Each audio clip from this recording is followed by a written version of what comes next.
everyone! So, magpakita kay mag-abroad ta. Ito ating gagawin.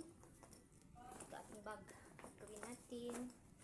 Pasok natin dito ang ating mga gamit.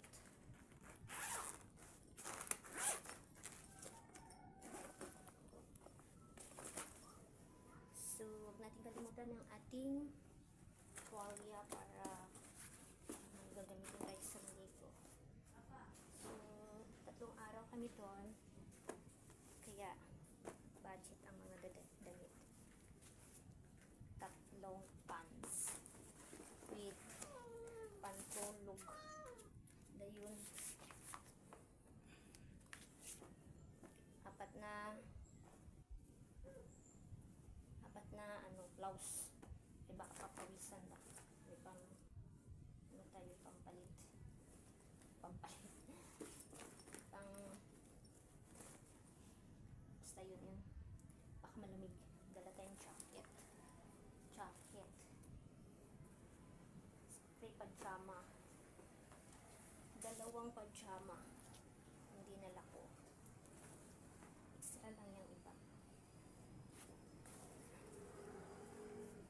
Pilo natin ng maliliit para kasya.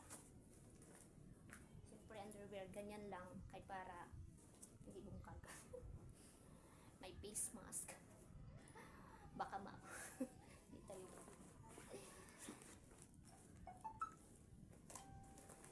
Okay.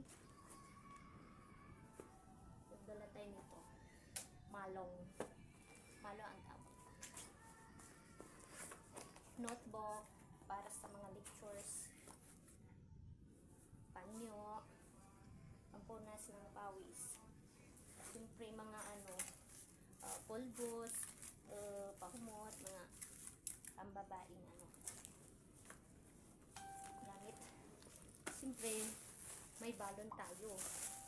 May tubig. Tapos toothbrush, sabon, shampoo, and Colgate. So that's all. Tapos na. Ayan. At hindi makalimutan, lipstick. Sudlay. Yun.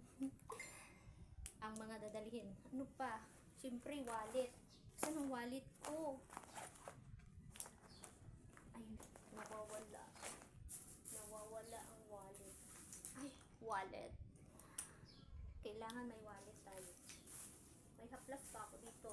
Haplas, baka sumakit ang ulo.